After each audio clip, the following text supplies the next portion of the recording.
C.G. Marshall. The whole of life is but keeping away the thoughts of death. Those are not my words. They were set down in the 18th century by an Englishman named Samuel Johnson. Our persistent, incurable optimism drives us to live as though there would never be an ending. The knowledge that life will close is buried deep and covered over. But deep as it lies and hidden as it is, the knowledge is there. And we silently wonder, as Mr. Johnson did, must not all things at the last be swallowed up in death?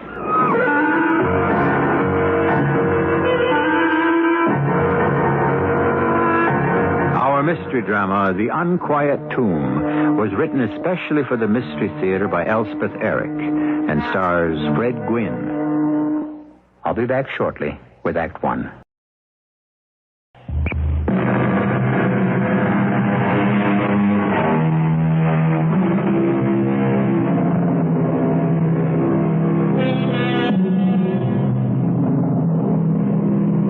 Samuel Johnson was preoccupied throughout his 75 years with the vagaries and vicissitudes that punctuate our brief lives, till he wrote these despairing lines.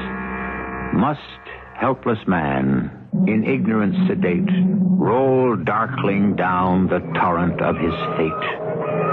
Stay with us now for the story called The Unquiet Tomb. Nicholas!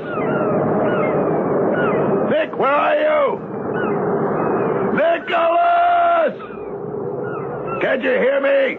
I hear you, Captain Jack. The sun's starting to set. I know, Captain. Then where in the name of heaven is my brandy? I'm fetching it now. Bring me a shawl to put over my knees. Yeah, I've got it. There's a sharp wind blowing from off the sea. Hand it over.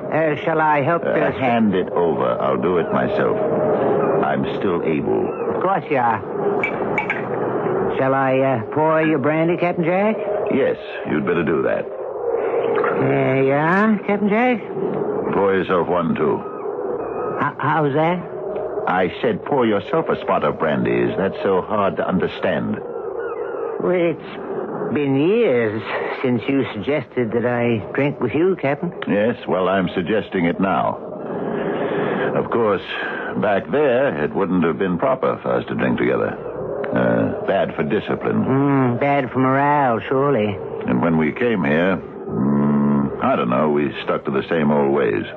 Force of habit, I suppose. I always understood that, Captain. It would never have entered my mind to presume. But now it all seems stuff and nonsense. Know what I mean? Perhaps I do, Captain. In part, anyway. And besides, I begin to feel the need of human company. It was different, of course, when Nellie was alive. You remember how she was, Nick? I remember. So full of spirits. So happy to be alive. Well, you know. Yes, she was my own sister, Captain. And then there was Kevin Murdoch. And now he's gone. Why did he have to go back, Nicholas? He had a good life here. Why did he want to go back to the polluted life of civilization? I think you know why, Captain. Look. Look there. Look there. Oh, where, Captain? On the horizon. It's a ship. I don't see anything. But you must. Your eyes are better than mine. There's a ship out there. No, Captain. Yes, a ship. And it's coming for me. To carry me away. Oh, now, Captain, surely you don't mean you'd leave your island. You think I'd do that? Leave my island? No. But that ship will carry me away. Yes, it will carry me away. A flight of fancy, Captain. There's no ship. What? No? No ship? You imagine it, Captain. Well, you could be right, I suppose. It's possible, you're right. Remember when I purchased this island? From the Dutch? Or was it the French? Or the English? Bought it for pennies. In point of fact, I'm not sure I ever paid them anything at all. Whoever they were. Did I pay them, Nick? I don't believe you ever did. Well, nobody cared. Nobody even knew this island was here till I put in a bid for it. And when I did, they brushed it off like you'd whisk away a fly. What did they want with an island that covered no more than 8 square miles of earth, set in a distant sea? Did they care for its beauty? Its serenity? No. There wasn't a penny to be made from it, so why should they care? Do I speak the truth, Nick? The very truth, Captain. Even you? You thought me mad to settle on this scrap of paradise, didn't you? Ha! Didn't you? Well, that was before I'd seen it, sir.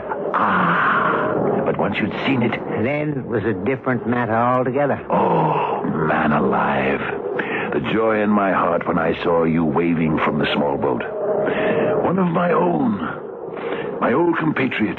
My fellow fighter.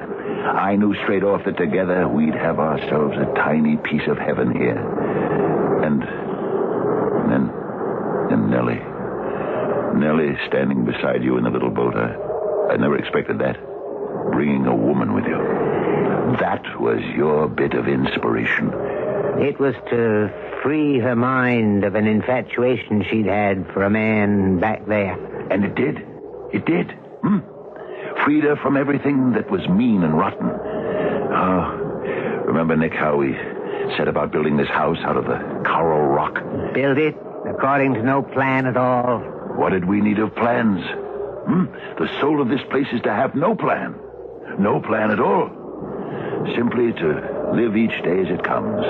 To rest each night in order to be ready for the day that will dawn. Aye, we'd rise with the sun. Nellie would give us breakfast. And work like stevedores. Harder than that. Till Nellie called us for dinner. Oh, a sweet voice. I can hear it now. Captain O'Shea, I've dinner set on the bench. There's fried fish today. Captain? I'm toasting the breadfruit, so hurry. Stop your work now, this instant, or the fish will be overdone. We're coming, Nellie. We're yours.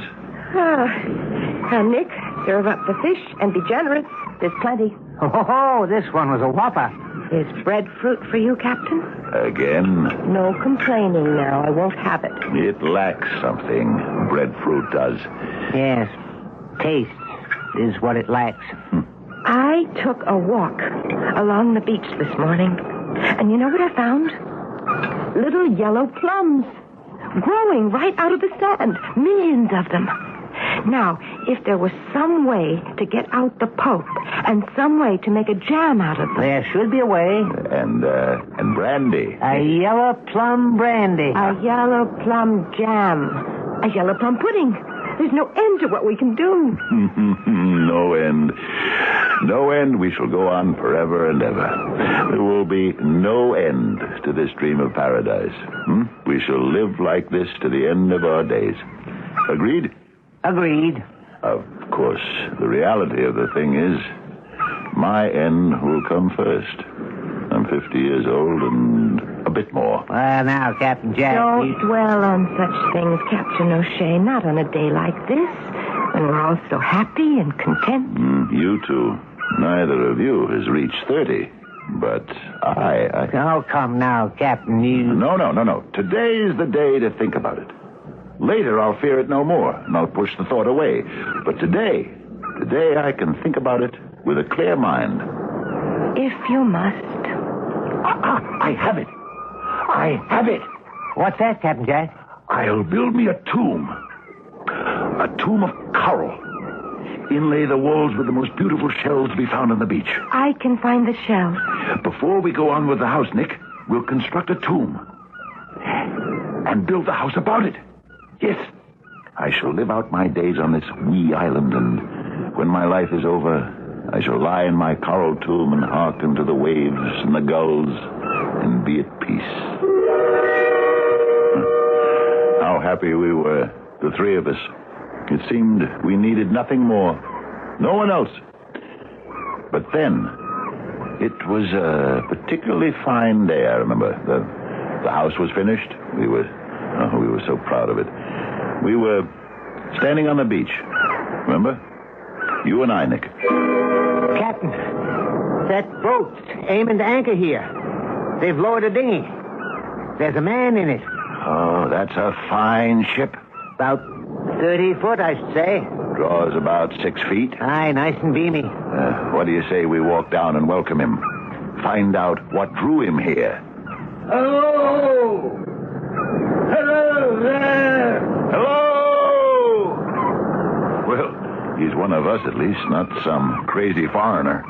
Have I your permission, sir? You have better than that, sir. You have my welcome. My name is Kevin Murdoch. And I'm Captain Jack O'Shea. Welcome to Shea's Island, Mr. Murdoch. Thank you, sir. And this is Nicholas Higgins. Of course.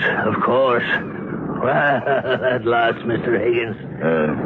You've met before, you two. One night in a bar, many months back, a year ago. It was this man told me about the island, Captain.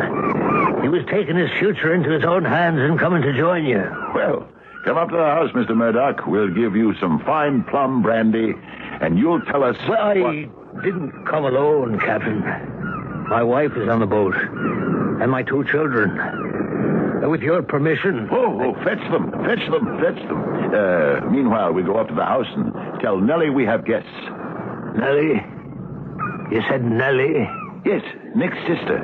She's my housekeeper, my cook, my companion. Now go. Fetch your family and bring them up to the house. You're very kind. They'll be most pleased. A fine man. And to think that you know him, Nick. Well, hardly that. We only met that one night. We talked some. Yes? Well, he doesn't seem your sort exactly. More a man of my class, if you get my meaning. Oh, yes, I do. I get your meaning. Just what I've needed. And never knew I needed. People of my own sort to converse with. Nick, I'm going to ask this man, Murdoch, to move in with us. What? Here? In this house? Why not? We've plenty of room. But, if they stay... Oh, they'll stay. This island is going to bewitch them as it's bewitched me. They could live on the boat. Oh, no. I want them here. Another woman in the house. Company of the female sort for Nellie. And children running about. Oh, it'll be wonderful. What are you talking about, Captain O'Shea? A woman? Children here? With us? My guests, Nellie. And treat them with every respect, as you do me. Certainly, Captain. Nellie, the man's name is Murdoch. What? You said... Kevin Murdoch. He's here with his wife. Yes, his wife and 2 children. Oh, we'll be quite a household. Do you think it's wise, Captain, having them to live here? It'll be great fun, Nellie. Oh, we'll have such times. Go and fetch brandy and biscuits, and let's make the Murdochs really feel at home. For, know it or not, this is their home. They never did move out. And we were happy together, all of us. Well, weren't we, Nick? For time, perhaps. Yes, we were happy. I insist upon it. I knew such pleasure, such happiness. I was near to bursting with it until... Yes, Captain? Until the dying began.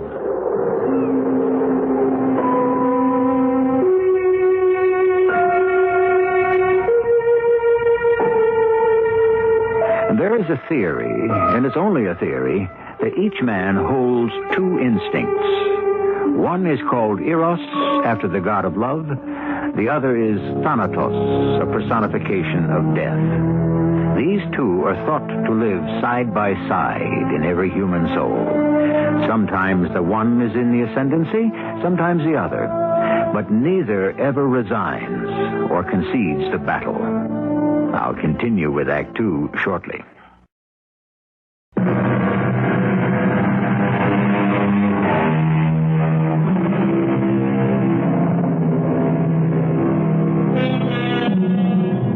If most of us push away the thought of death, Our poets and philosophers dare to think about it and write about it. Here are lines written in the century past by the English poet Swinburne. From too much love of living, from hope and fear set free, we thank with brief thanksgiving whatever gods may be, that no life lives forever, that dead men rise up never, that even the weariest river winds somewhere safe to sea.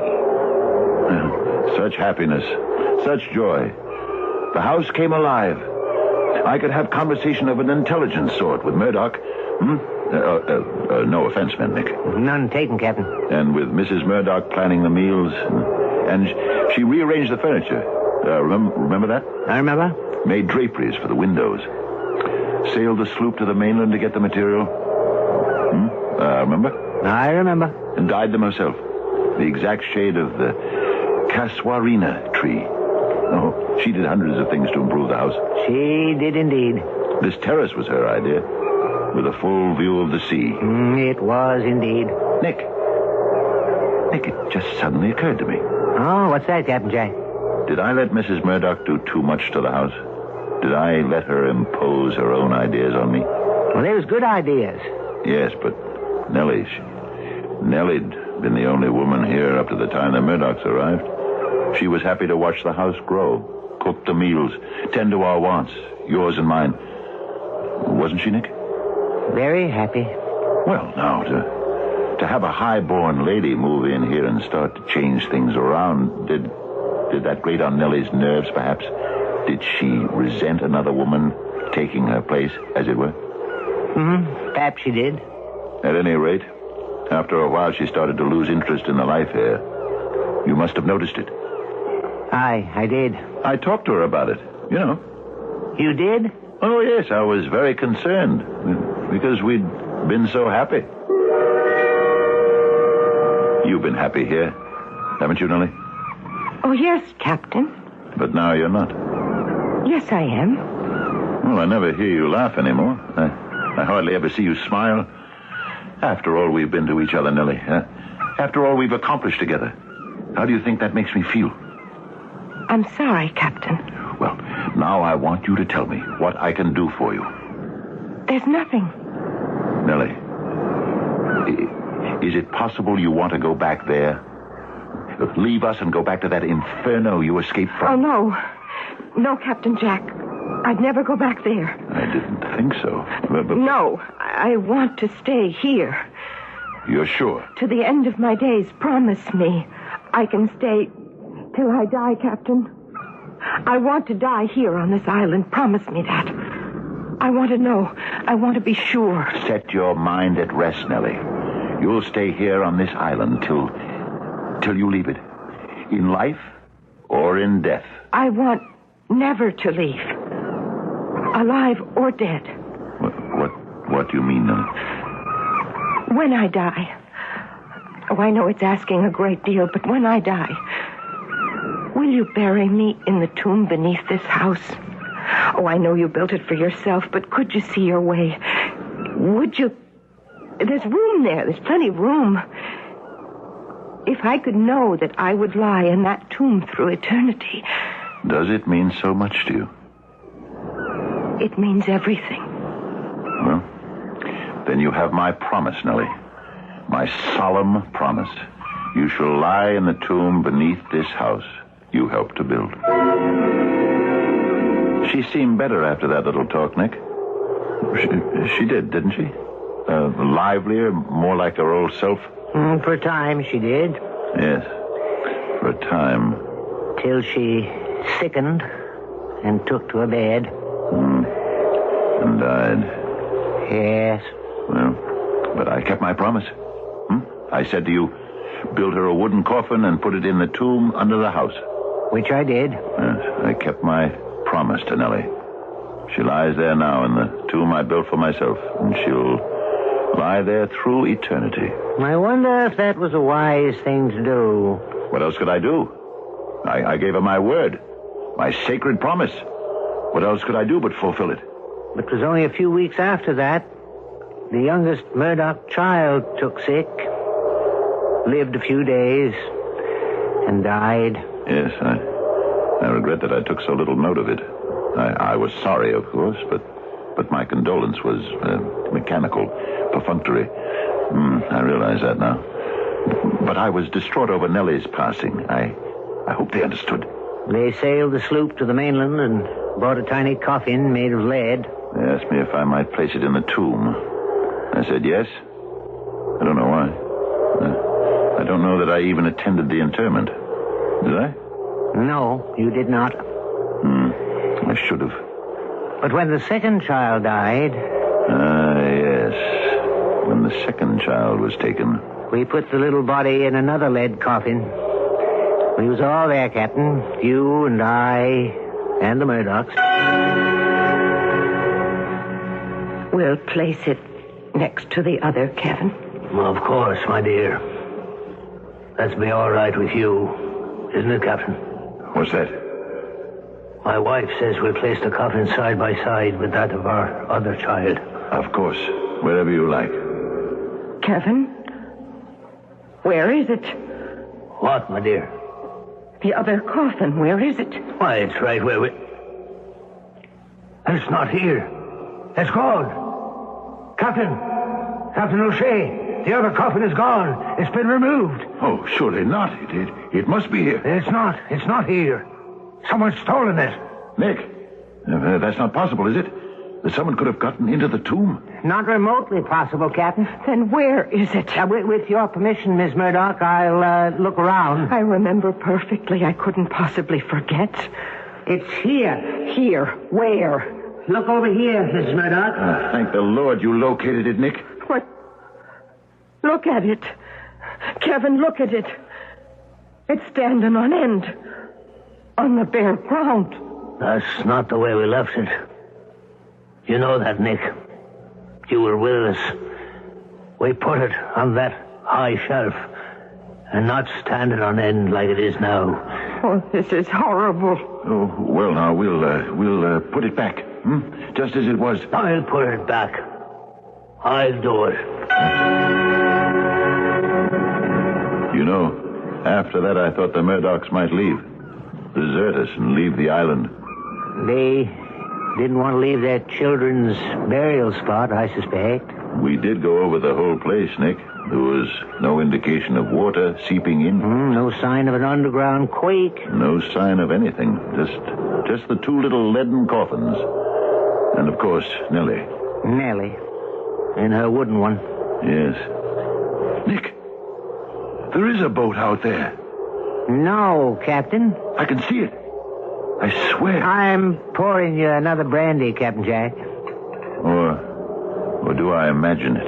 Here's your brandy, Captain. Or is it the ship of death? You'll feel better with a bit more brandy in you, Captain. Perhaps. I think, Nicholas, it was the island that held the Murdochs here. You could be right. In spite of the loss, the dying. They had each other. And the island had them.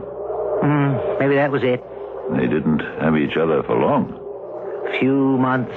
Mrs. Murdoch went so suddenly. Got up from the dinner table, went upstairs, said she felt a mite queasy. It couldn't have been more than 10 minutes later. Yeah, she was dead. I'll never understand it, Nick. Never. Or what came after. In the tomb. O'Shea! It's happened again. What is it, Murdoch? What's happened? The coffins of the children. They've been moved. Impossible. I can't believe it. Look there. One on end. The other on its side. 8 feet apart. We put them side by side. You were there. You know we did. I swear to you, we went over the entire place. Take them out. Put them on the sloop. My children. My wife. I can't leave them here. Mr. Murdoch. It's not safe. Please, listen to me. I can fix everything. You said you had fixed everything. Leave the coffins of the children here, Mr. Murdoch. Leave your wife's here, too. In a few days, come back, and you'll find everything as it should be. Can I trust you? I believe you can, Mr. Murdoch. Trust him, Murdoch. Have I your permission, Captain? To do whatever I think necessary? Anything at all? Anything. Do anything at all. You never told me what you did, Nick. Well, following night, after we'd interred Mrs. Murdoch, I went back to the tomb. Yes, Nick. It was worse than before. How worse? Not only was the coffins of the children strewn about the place, but Mrs. Murdoch's was tilted to one side, leaning up against the back wall of the tomb. It was marked, scarred, and it was filthy. But what did you do, Nick? You promised Murdoch. I did as I promised. And 3 days later, when Murdoch visited the tomb, everything was in order. The little coffins side by side. Mrs. Murdoch's cleaned and set in place. But what did you do, Nick? Tell me now. The ship is coming in. I'll tell you, Captain Jack. Even if it makes you angry. Even if it makes you hate me. Even if you kill me.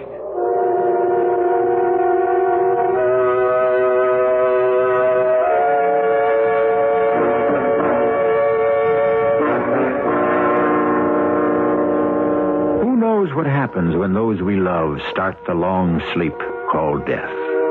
I don't know. And if you are honest, you will admit that you don't know either. But again, a poet tries to add his little lines of hope. Swinburne, whom we quoted before. Who knows but on their sleep may rise such light as never heaven let through to lighten earth from paradise. I'll be back shortly with our final act.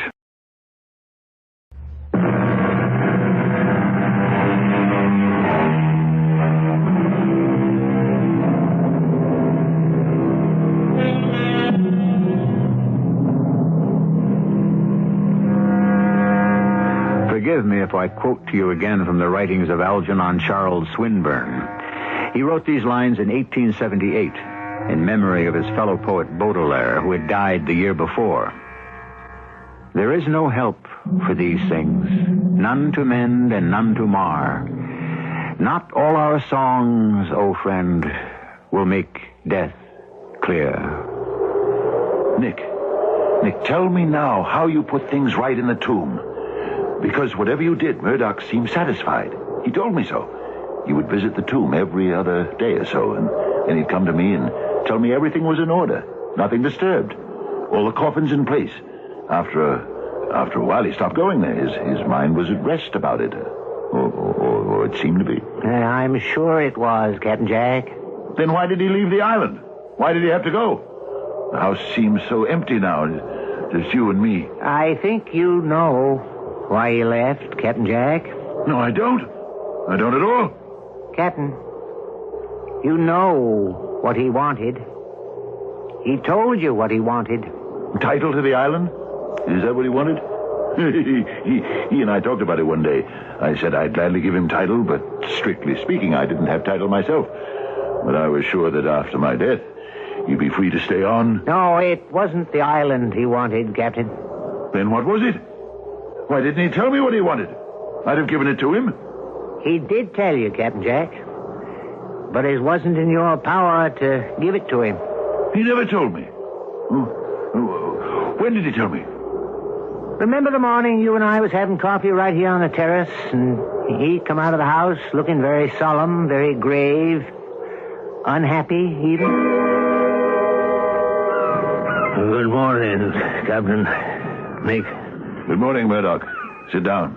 Beautiful morning, isn't it? Beautiful. What are your plans for the day? Have you made any? No. I haven't. Such a splendid day, huh? Shall we go fishing? We did that yesterday. Yes, so we did. Well, then, we could simply sail around the bay. Sail clear around the island. We can do that in a couple of hours or less. There's a fine breeze. What do you say? Not today, Captain Jack. Well, then, what did you have in mind? Anything special? Yes. I do have something special in mind, as a matter of fact. Captain Jack, you know how I appreciate all the hospitality you've shown me. Oh, don't speak to me of hospitality. It's been a joy to have you here. Oh, I know there's been tragedy. Oh, awful tragedy. Your children, your wife, but that could have happened anywhere, Murdoch. You know that. There's no blame attached to you for that, Captain. I well know how you must have grieved for them. It broke my heart to see you grieve, but I'd hoped that... Well, I'd really thought that all that grief was subsiding. Was I wrong? Not really wrong, Captain. Well then, everything's all right, isn't it? No, Captain. Well, why not? We have a fine life here, haven't we? The leisure, the easy living. What is it you want, man? What can I do for you to make you more content? We share equally in this island, do we not? If you think we don't, tell me where I failed and I'll correct it. Simply tell me. There is nothing you can do, Captain. But there must be. There must be. No, it's simply not the life for me, Captain Jack. Not the life for you? 3 grown men on a little island. And what's wrong with that? It's a child's dream. It's everyone's dream. Oh, no, Captain, it's not. Anyway, it's not mine. You don't mean you wouldn't leave, would you? Leave the island? You wouldn't do that. You couldn't. I must, Captain. Oh, no. When we have everything here. No. Not everything, Captain. What am I to do? You'll be all right. No, I'll not be all right. I'll be lonely. And if I stay, Captain Jack, I'll be lonely. Loneliness I cannot bear. Now, what do you mean by that? I don't understand you at all. What do you mean by that?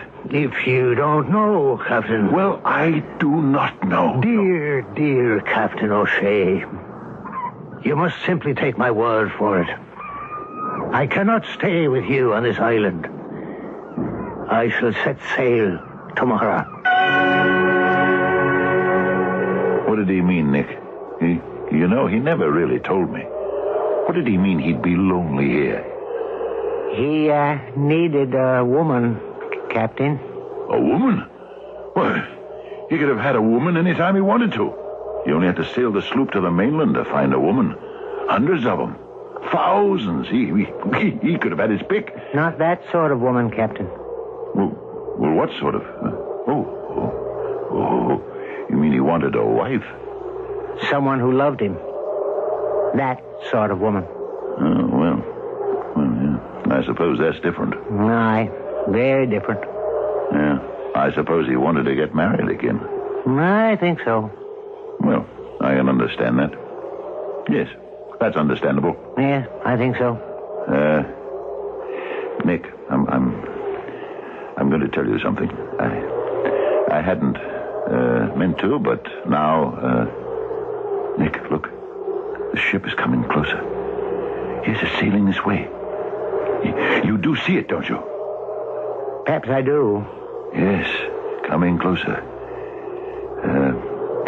Nick, I am going to make a confession. I married Nellie. You did? Yes. Yes, I did. I took the sloop one day, and we went to the mainland and found a priest, and he married us.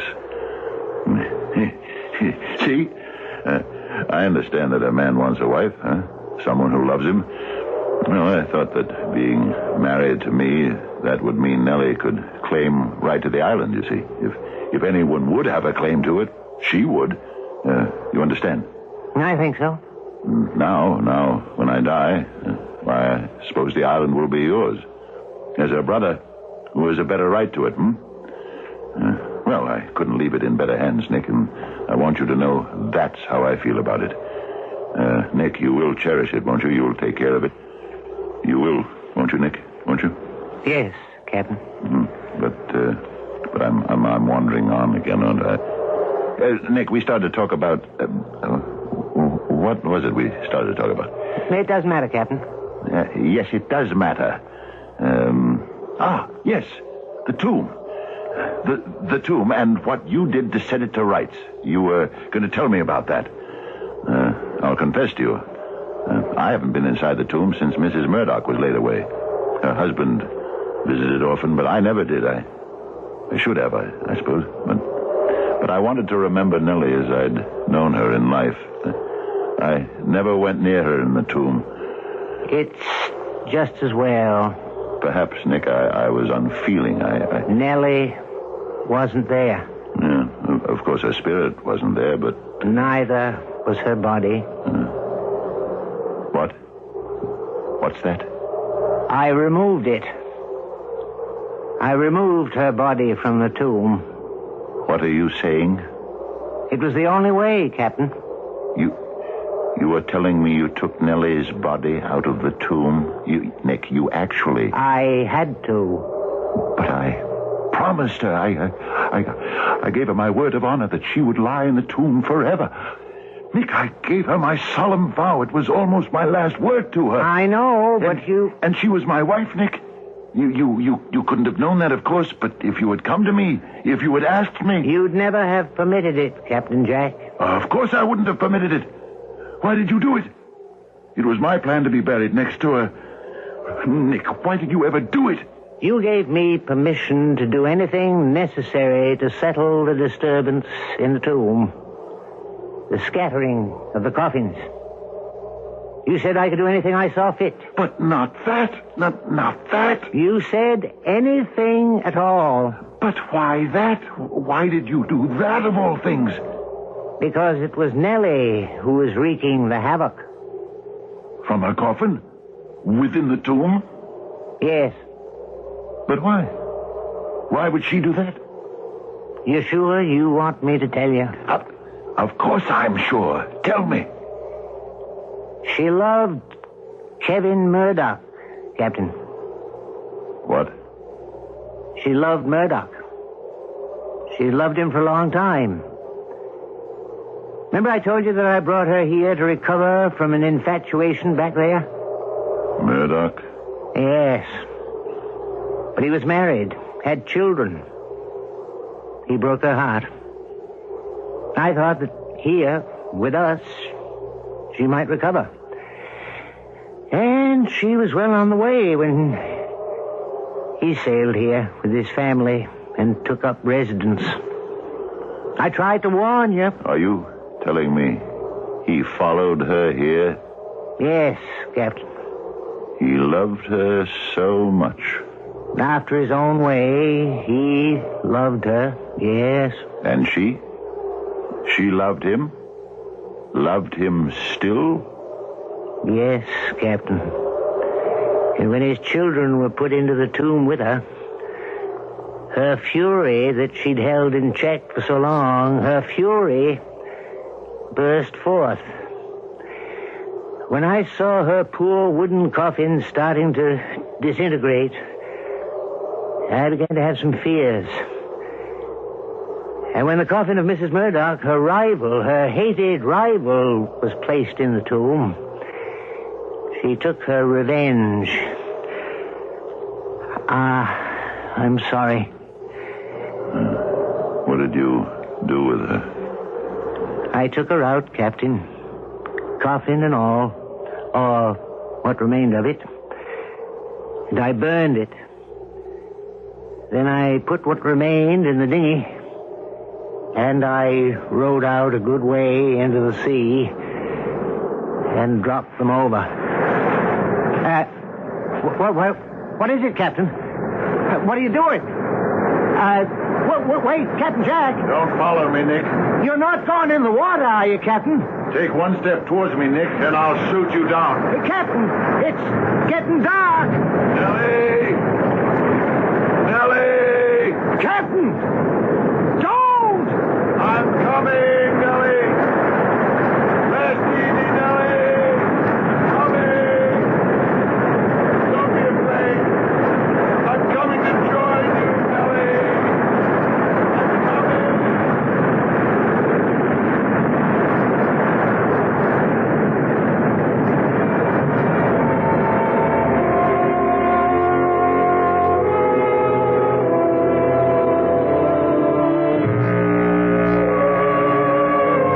Did Nick try to rescue his friend? If he did, was he successful? Did he bring him back? For darkness was falling over the sea, over the island. Or did he simply stand on the shore and watch his friend go to meet the death he sought, to meet the ghostly ship he had seen coming to fetch him? I'll be back shortly.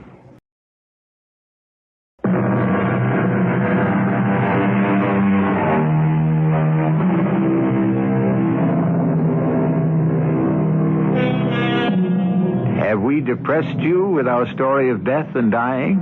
I sincerely hope not. These days we speak more freely about the stark and undeniable fact of death, in hopes, I suppose, of fearing it less and accepting it more equably. Shakespeare told us centuries ago that death, a necessary end, will come when it will come. There's really little more than that to be said on the subject.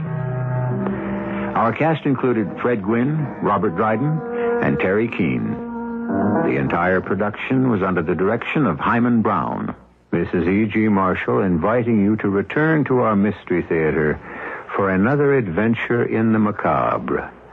Until next time, pleasant dreams.